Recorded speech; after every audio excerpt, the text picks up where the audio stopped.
Bom dia. Bom dia a todos. Obrigado, Fernanda, pelo convite.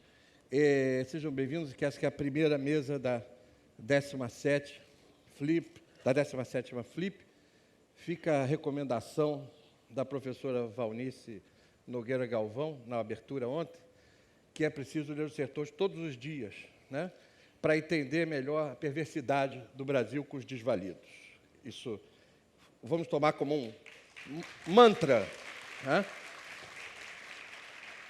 Como todas as sessões desse ano, que homenageia Euclides e os sertões, essa mesa ganhou um título que se refere à região geográfica onde se dá a tragédia descrita nos sertões.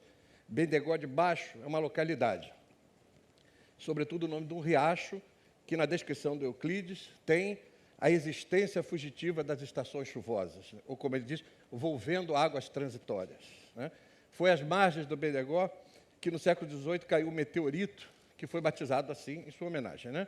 Bendegó, um meteorito, né, tem 5 toneladas, virou tema de cordel, crônica de Machado de Assis, e foi transferido para o Rio de Janeiro por ordem de Dom Pedro II. Está na cidade desde 1888 e podia ser visto logo na entrada do Museu Nacional. Obviamente, resistiu ao incêndio que destruiu o prédio e seu acervo em 2 de setembro do ano passado. Impossível não associar o Bendegó, portanto, né, à resistência, óbvio, e ao museu, que não por coincidência é a casa da Aparecida Vilaça, o lugar onde ela se formou, dá aulas, pesquisa e orienta alunos na pós-graduação de antropologia, que é uma das mais importantes e conceituadas do Brasil. A rigor, é lá que a nossa conversa começa, porque é lá que começa Paletó e eu, Memórias do Meu Pai Indígena, porque foi de lá que, nos anos 80, uma jovem antropóloga decide partir para Rondônia, estudar o povo Ari, e encontra Paletó, com quem conviveu por mais de 30 anos, que se tornaria este pai indígena, sobre o qual a gente vai falar. Aparecida carioca, formou-se em biologia antes de decidir pela antropologia. Sua pesquisa já resultou em livros acadêmicos, dentre eles Comendo como Gente, Quem Somos Nós, os Ari encontram os brancos, e Strange Enemies, esse último só publicado em inglês, né? Paletó e Eu é um livro completamente diferente da escrita acadêmica, né? É muito surpreendente e um pouco desconcertante, né? Foi escrita a partir do impacto da morte do Paletó em janeiro de 2017 e rememora a convivência dos dois. A própria Aparecida já definiu o livro como duplamente biográfico, né? O período em que, ela diz, passamos a nos olhar um ao outro. Para mim, pelo menos, bateu pela forma sincera, direta, com que é escrito, e faz muito pensar como a gente se relaciona com as nossas diferenças, com as diferenças em geral, né? Essa narrativa, é óbvio, é inseparável da questão indígena, né? Lê-lo no Brasil de hoje também chama atenção para reiteradas agressões a esses povos, né? Eu diria que o Paletó e Eu é uma ilha de delicadeza nesse país cada vez mais brutal, né? Queria começar essa conversa falando da viagem, né? A viagem, o trabalho de campo, é quase um rito de iniciação na carreira de um antropólogo, né? Que momento você percebeu que, além do objeto de estudo, né, você tinha encontrado uma família, você tinha encontrado uma relação afetiva ali? Bom, eu quero começar agradecendo o convite para estar aqui e a presença de vocês todos. É um prazer enorme. E sobre essa pergunta, que momento que eu entendi que eu ia ter uma relação familiar, eu não entendi assim que eu cheguei, porque eu cheguei muito jovem, cheguei num barco, me deixou numa aldeia em que eu não conhecia ninguém, não falava a língua, então eu tive aquele impacto da alteridade, da estranheza, e passei uns primeiros dias assim, sem entender muito o que estava acontecendo, até que eu fui, num certo momento, adotada por esse senhor, um homem que, na época, devia ter, sei lá, 60 anos, que eu achava senhor porque eu era jovem. Hoje em dia eu já acho um rapaz. Esse menino, Paletó. Esse menino, ele chegou a mim, ele era completamente monolíngue, só falava a língua Wari, tentando se comunicar comigo, falando algumas coisas, porque ele gostava muito de falar. E eu não entendi, até que o seu filho, o Abrão, que veio a se tornar depois meu irmão, começou a traduzir para mim a fala do seu pai, e ele começou aos poucos, a trazer comida para mim, me convidar a comer, assim foi me adotando. Foi uma adoção gradual, até que ele começou, de fato, me chamar de filha, e eu a chamá-lo de pai, e a gente começou a ficar cada vez mais próximo, mais íntimo, assim, né? Mas não foi uma coisa imediata. Eu tive aquele momento da alteridade, da estranheza, de chegar num lugar que eu não conhecia nada, não conhecia ninguém e não falava a língua, né? E para um cientista tem uma hora que parece que está se desmontando ali o seu objeto ou não? Ou seja, você está entrando em contato com ele, está ficando cada vez mais envolvido.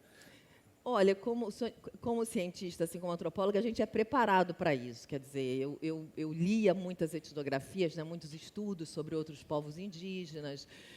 A gente sabia que ia ter esse momento. Você sabia teoricamente, mas você não sabia na carne, né, que ia chegar e não conseguir se comunicar e não entender nada do que está acontecendo. Então, é um impacto. Mas eu acho que, sendo jovem, na época eu tinha 28 anos, sendo muito aberto para essas coisas, né? Tranquilo, dormia no chão, comia, não me importava com o que eu comia, ou se eu ficasse horas sem comer. Hoje em dia é bem mais difícil esse tipo de relação assim com a falta de coisas, mas na época não. Então, tudo era novidade, então era uma festa também para mim. Eu não tive sofrimento, assim.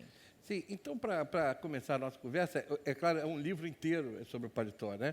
Mas aqui na intimidade da tenda e da praça, né? Uma coisa, se contasse um pouquinho quem é essa figura, né? Como é que você apresentaria esse personagem que você se refere a um determinado momento, na introdução do Quem Somos Nós, né? Fala assim, meu parceiro intelectual.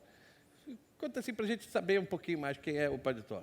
Olha, Paletó era um homem extraordinário. Eu estou falando no passado porque o Paletó faleceu em 2017 e esse livro é sequência desse evento. É uma forma também que eu tive de tratar meu luto. Mas ele era um homem extraordinário, um intelectual, propriamente. Assim, como se pode imaginar um intelectual? Um pensador, uma pessoa completamente aberta às novidades, curioso, fabulador. Então, tudo que ele via de diferente, ele tentava compreender, e explicar e pensar.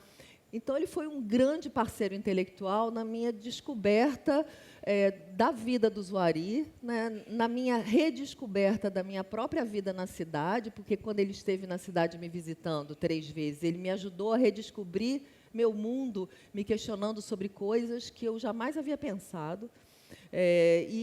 E ele era, além disso, um homem super bem-humorado, embora tenha passado por momentos muito drásticos na vida dele, com massacres, perdendo membros da família.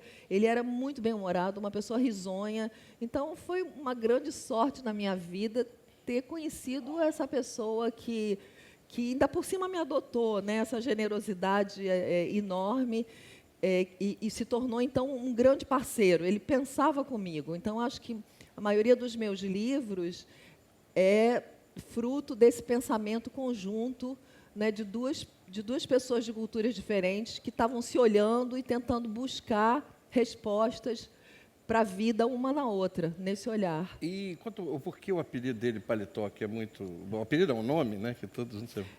O paletó era o seguinte, quando o Zuari, que é o grupo, a etnia a qual ele pertence, em Rondônia, né, quando eles tiveram os primeiros contatos com os não indígenas, eles andavam completamente nus, os Zuari não tinham nenhuma cobertura corporal em nenhuma parte.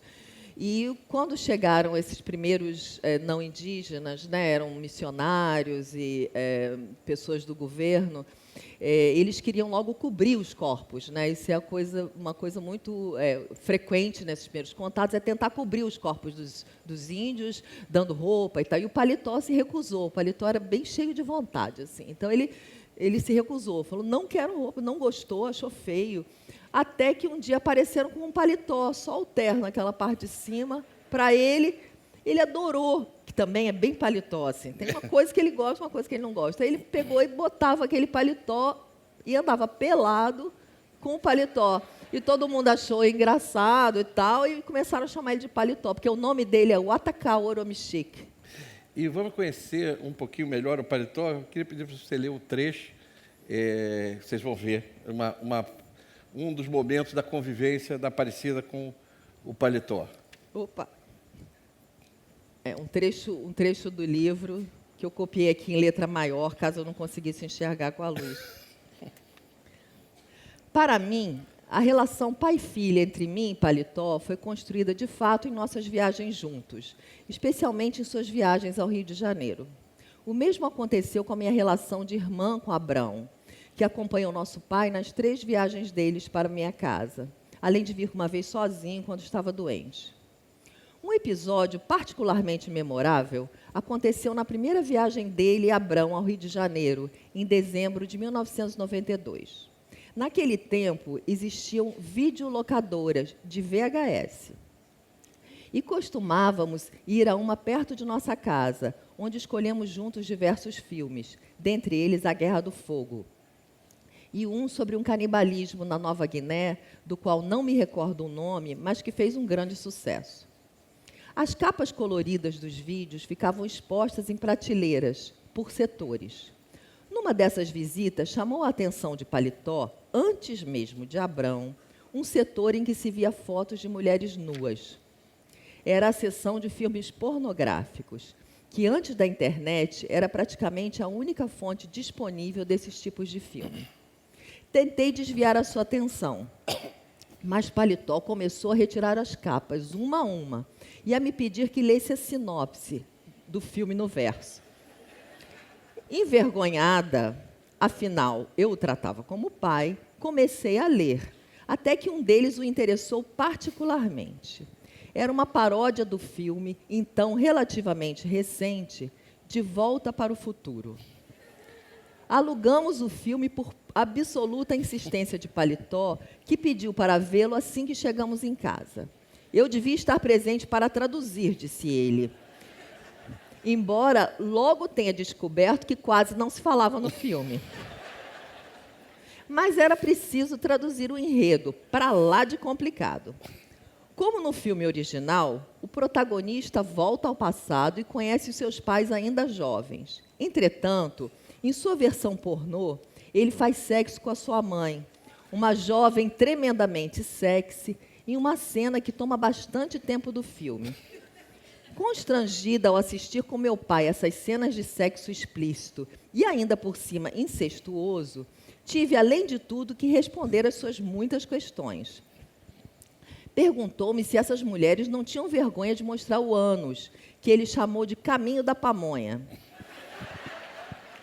Ao vê-las gemendo e gritando no momento do orgasmo, perguntou-me se iam morrer e acabou por concluir que tinha pena de todos eles porque não sabiam fazer sexo direito. Sobre as mulheres que dançam nuas, quando lhe expliquei que esse é o trabalho delas, ele retrucou: mas elas não escrevem no papel como você? Felizmente, não teve vontade de repetir a experiência em nenhuma das outras viagens, mesmo porque acabaram-se as videolocadoras. E, pelo que sei, com a disponibilidade da internet quando visitam Guajará-Mirim, o usuário, especialmente os jovens, têm amplo acesso a filmes pornográficos. Certamente, o inusitado do sexo de nosso filme foi uma impressão muito mais minha do que deles. Os mitos, considerados fatos que aconteceram no passado distante e eram contados em família, geralmente de avós e pais, para os filhos e filhas, estão cheios de cenas de sexo entre pessoas e com animais que se fazem passar por gente. No mito do povo dos urubus, por exemplo, que Paletó me contou mais de uma vez, um homem ejacula dentro de uma mulher, mesmo ela tendo-lhe avisado que não deveria fazê-lo. Como castigo, o seu pênis cresce tanto que ele tem que andar com ele enrolado, alojado em um cestinho pendurado no ombro. Quando quer fazer sexo, coloca o seu pênis no chão e ele se arrasta pelos caminhos até se aninhar nas pernas de uma mulher qualquer, que então leva um susto, mas não recusa. Em outro mito, uma velha é assassinada e desmembrada, e dela sobra somente o clitóris, que se esconde em diversos lugares para provocar os seus assassinos com piadas e risos. Fiquei surpresa quando um homem adulto escolheu esse mito para contar no meio de uma missa de Natal, celebrada pelo bispo emérito Dom Roberto, na aldeia Sagarana. Logo após o Evangelho, que falava dos 3 reis magros e de Jesus bebê, o bispo pediu que algum dos Uari presentes contasse uma história dos antigos que tivesse relação com o Evangelho. O homem subiu ao altar e começou a falar em Uari, bem baixinho, como eles fazem, e mal pude acreditar em meus ouvidos quando me dei conta do mito que ele havia escolhido. Aos Uari presentes, a escolha não pareceu estranha. O bispo, abençoado por não compreender bem o idioma Uari, não soube do que se tratava, manteve um sorriso no rosto durante toda a narrativa e, ao final, agradeceu. Além da sua imaginação livre e expressão verbal dos pensamentos sobre sexo, encantava-me também o modo como os Uari lidavam com o próprio corpo e o dos outros. Certa vez, ainda nos meus primeiros meses, ao aproximar-me da casa de Paletó, vi-o deitado e totalmente nu, com suas filhas catando carrapatos em suas coxas. Ao me verem, imediatamente pararam. Paletó entrou em casa e colocou um calção. No fim da vida, entretanto, não tinha mais vergonha de mim e mais de uma vez descia as suas calças para que ele pudesse fazer xixi. Em 2005, quando estava morando com Paletó e Toô em Sagarana, escrevi em meu diário de campo: gosto desse jeito dos Uari, de tudo com o corpo ser público. Peidam, arrotam, tiram meleca.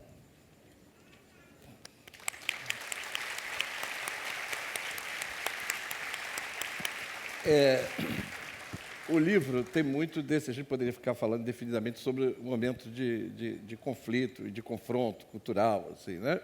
Mas parece que é muito importante você ter aprendido a falar a língua deles, né? Porque, como às vezes a gente não percebe, claro, uma língua traduz uma concepção de mundo, né?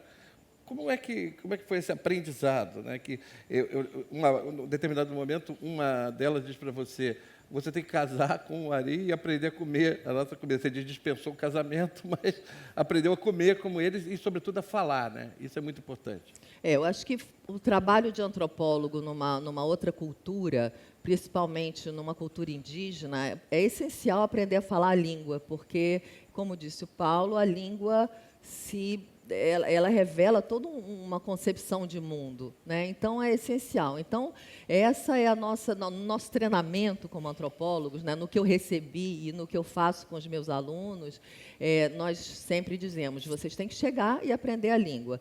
Algumas línguas já têm algum dicionário, alguma gramática, mas no caso do Uari eu cheguei lá e não tinha nada escrito que eu tivesse acesso, né?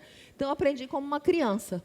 Eu chegava e falava água, ou quero beber. Então, eles me ensinavam a frase, eu anotava no meu caderninho, sabia que isso era quero água, vou beber água, e eu repetia depois, na ocasião certa. E foi assim: vou tomar banho, quero água, qual é o seu nome, estou com fome, essa é uma palavra importante. Estou com fome, eu aprendi logo. E ia repetindo, anotando e repetindo. E eu acho que isso aí foi para eles também uma coisa muito importante, porque eles sentiram que eu queria aprender, que eu estava nessa posição de aluna, né? E não ao contrário, como geralmente os não indígenas, né, que a gente chama de os homens brancos, chegam numa posição que eles estão sempre se sentindo superiores, chamam a língua dos indígenas de gíria, dizem que eles não sabem falar. Então, eles se colocam numa posição sempre de superiores, e os índios como crianças. E quando você está lá como uma pessoa que quer aprender e que balbucia, a posição se inverte completamente, né? Era eu a criança, eu a pessoa que não sabia nada, e eles estavam lá para me ensinar. Então, eu aprendi como uma criança aprende, e os Uari diziam o seguinte, porque para eles a língua é uma parte do seu corpo, é alguma coisa que se constitui junto com o seu corpo. Então, eles diziam o seguinte: para você aprender a língua, você tem que comer a nossa comida, coisa que eu fazia com muito prazer. Mas você tem também que casar com um homem Uari. Aí eu falei: essa parte já não vai dar. Então, eu tentei aprender a língua sem o casamento, mas com a comida e com o meu caderninho, que me ajudou bastante. Claro. E essa complexidade, né, em geral, quando você fala mais teoricamente com o antropologista, fala da complexidade de uma civilização não branca e tal. mas ela no livro, do jeito que você conta, aparece muito nos detalhes, né? O detalhe da comida, tudo é um detalhe.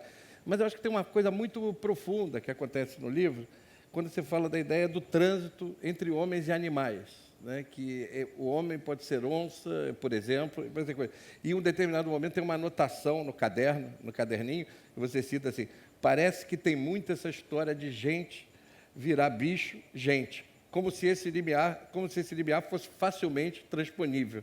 Você mesmo está espantada, né?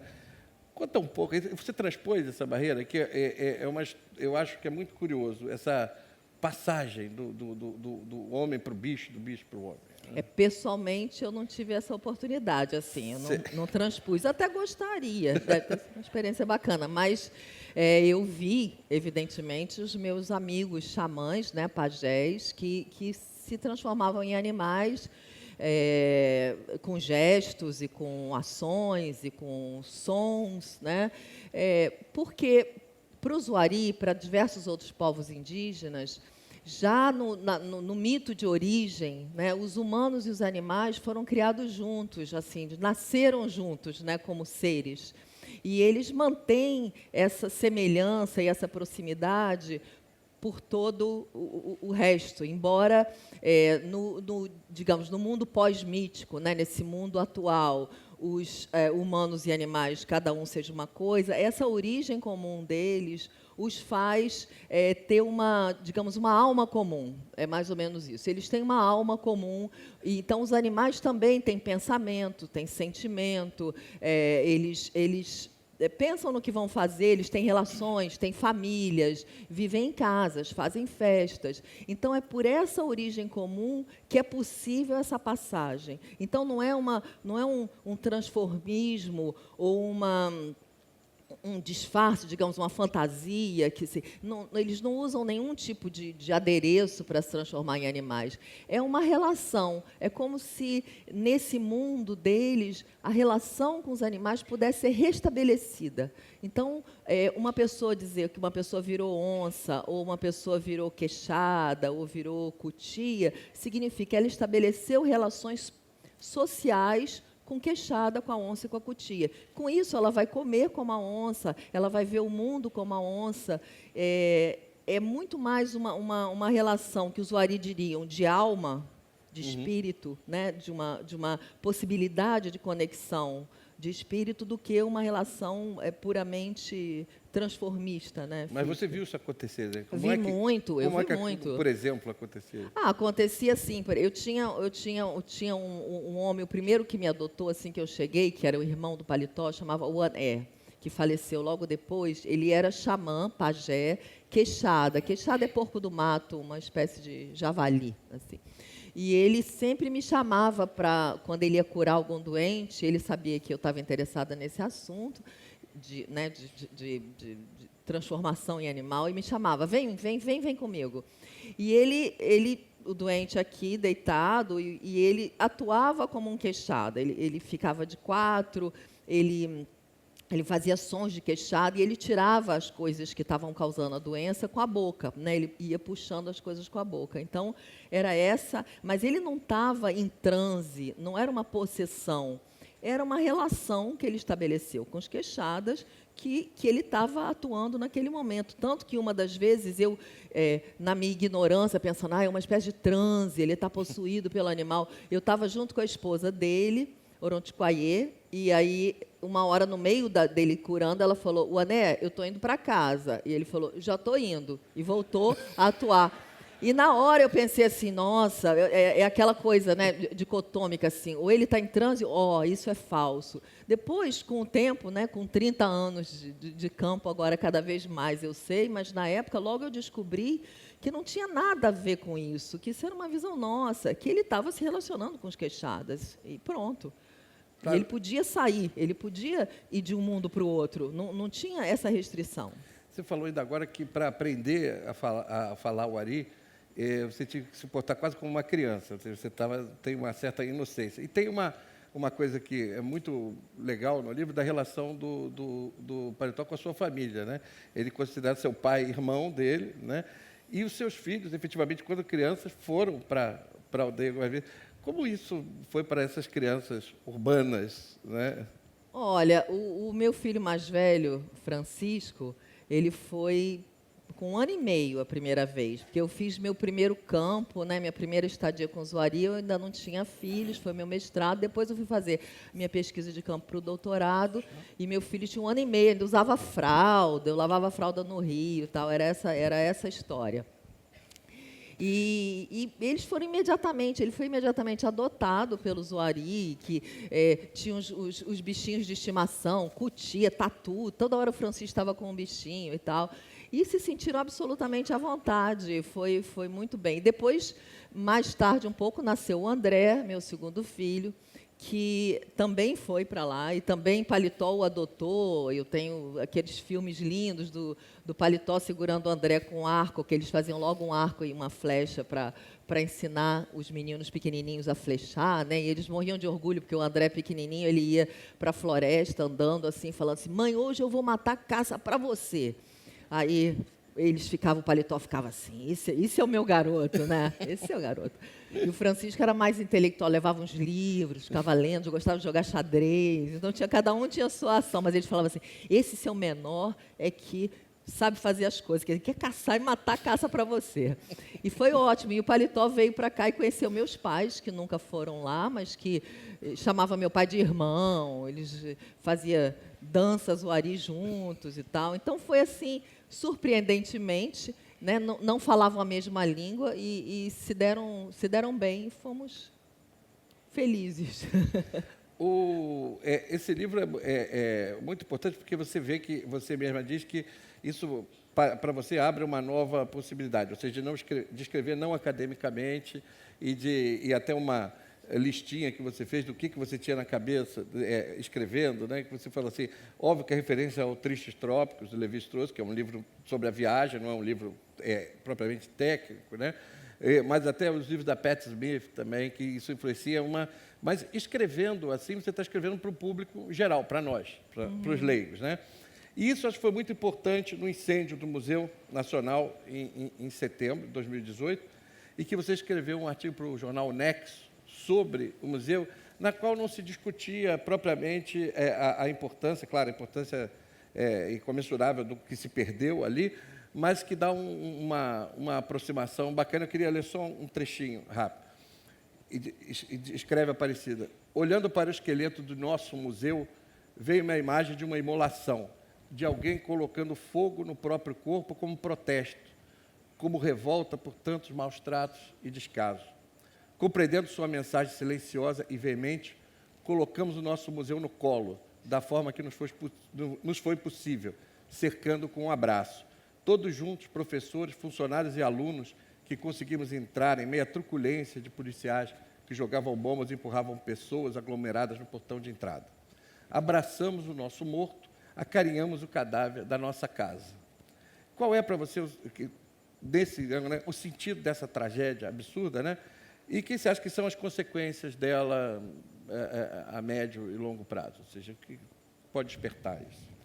Eu acho que tem duas partes no que você falou. Na primeira, essa possibilidade com esse livro de falar com mais pessoas, com vocês, por exemplo, porque é muito importante, que eu acho que o trabalho acadêmico acaba ficando muito fechado e tem questões, né, inclusas nele, que são questões políticas importantes, questões sociais, que acabam não sendo conhecidas pelas pessoas, e a gente faz um trabalho tão comprido, né? A gente fica tanto tempo e não consegue comunicar isso. Então, eu fiquei muito feliz de ter podido escrever esse livro, porque tem todo o meu conhecimento acadêmico aqui, mas numa linguagem completamente diferente, que foi, para mim, um enorme prazer. Então, eu espero seguir um pouco mais nessa linha.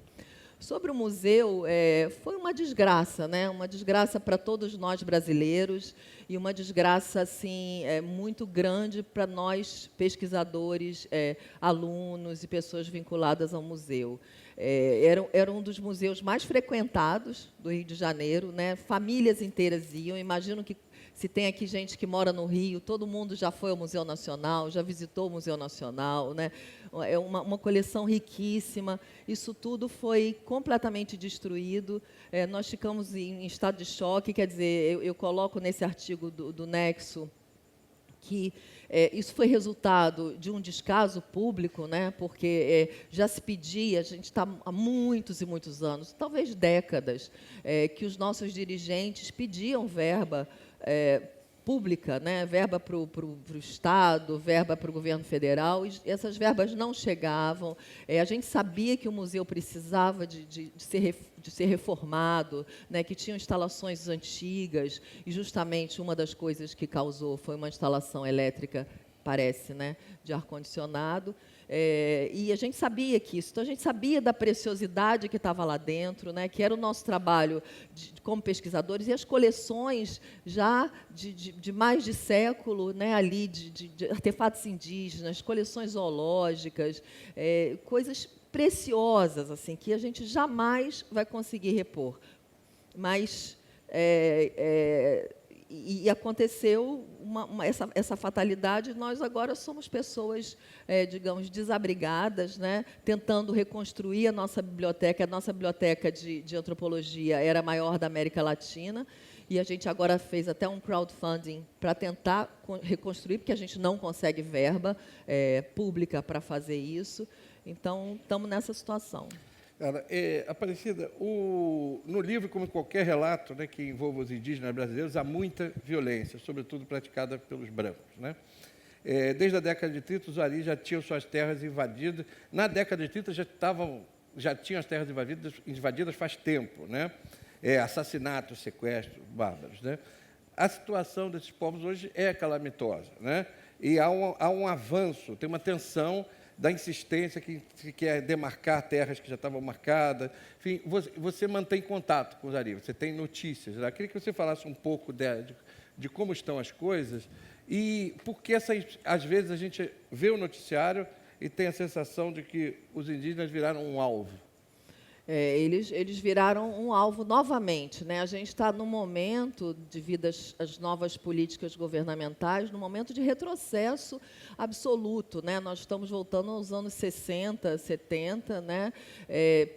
Onde os direitos que foram adquiridos com a Constituição de 1988, né? Os direitos dos indígenas, as suas terras e sua cultura, estão sendo ameaçados, fortemente ameaçados, embora, como vocês devem estar acompanhando, há uma certa confusão, né, de decretos que vão e voltam, se vai demarcação para cá, demarcação para lá, mas embora, felizmente, né, o Congresso tenha sido atuante em não deixar esses decretos passarem, só a manifestação dos membros do governo a favor, né, quer dizer, contra os direitos indígenas, esse desprezo pelas terras indígenas, desprezo pela cultura indígena, né, esse interesse em dizer que eles estão querendo fazer agricultura de grande porte em suas terras, querendo mineração, tudo completamente falso, já autoriza as pessoas a invadirem as terras. Então, eu tenho contato com os Uari todo o tempo, e eles, Rondônia, que é um estado alvo muito cobiçado, né, porque as terras indígenas são cobiçadas, eles estão invadindo as terras. Então, os Uari me ligam de WhatsApp, falando: Aparecida, os caras estão entrando aqui dizendo que essa terra não vale mais nada, que a nossa reserva, que é homologada por lei, não vale mais. Então, eu tenho que, por telefone, tentar acionar o Ministério Público, tentar resolver, de alguma forma, ajudá-los. Então, a situação dos povos indígenas em geral, Mato Grosso do Sul, Amazônia em geral, é uma situação absolutamente drástica, que a gente não tem ideia do que está acontecendo, né? E as pessoas estão ouvindo esses discursos, né? E eu acho que talvez não dando a devida importância, porque as terras indígenas são, além de lugares, né, essenciais para a vida deles, são lugares de preservação da nossa floresta. Se vocês olharem o mapa do Brasil, está tudo desmatado, o que está preservado é a área indígena. Eles são as pessoas que preservam a nossa floresta, a nossa mata. Então, é importante por muitos motivos, né? E você disse que nós regredimos um pouco aos anos 60. E talvez em termos de informação também, né? As pessoas hoje têm menos informação. Parece que regrediu também isso, né? Eu acho que as pessoas, eu não sei, talvez porque as pessoas tenham agora muito mais informação picotada, né? Informação via internet, informação pelas fake news, que não pode deixar de falar a palavra aqui, né?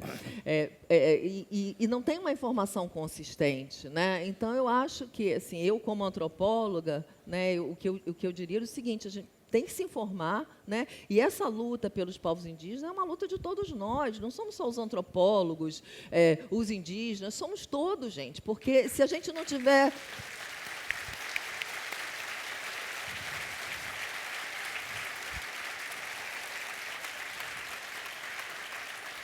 Obrigada.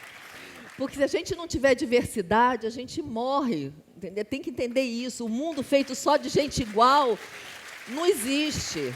É ruim, é chato, é pobre. Então, essas pessoas estão aí para a gente aprender com elas. Não são eles que têm que vir para cá e civilizar e tal. Somos nós que temos que nos civilizar com eles, entendeu? Sociedades que estão aí vivas há milhares de anos e que são autossuficientes de comida, que preservam sua vida familiar, social, que têm seus rituais, que têm uma vida bacana e que somos nós que temos que aprender. Agora, se a gente tira a terra é essencial, sem terra não vai. Tira a terra, evangeliza, né? Acabou, a gente está perdendo, nós é que perdemos. É isso que eu acho que as pessoas têm que entender, somos nós. É porque é um conjunto de coisas, evangelização, a terra, o armamento livre, né? Isso. Circula muito o armamento. As pessoas, nesse interior do Brasil, se alguns aqui devem conhecer, a coisa é pesada, né? As pessoas estão armadas até os dentes. Os Waris sofreram um massacres, né? Nos anos 40 e 50, os donos de caucho, né, os senhores da borracha, que chamavam, eles entravam nas aldeias e metralhavam. A família do Paletó, meu pai, foi metralhada, gente, metralhada. A filhinha dele foi metralhada no chão, com a mulher dele em cima, deitada para proteger a filha. O homem que estava matando esperou a mulher chegar para deitar em cima dela, para matar as duas juntas. E atirou na vagina da mulher, que ainda permaneceu viva, para o azar dela, né? A dor, eu imagino, por algumas horas. Então, não é brincadeira o que acontece nesse interior. E o nosso medo agora, o meu, o deles, e espero que o de vocês também, seja que isso volte a acontecer, porque isso está acontecendo subrepticiamente. Essas pessoas estão entrando e elas estão armadas. Os Wari têm pavor disso, eles têm um medo horrível, porque eles sabem o que aconteceu. 2/3 da população Wari foi dizimada, 2/3. Então, vocês imaginam o peso disso, né?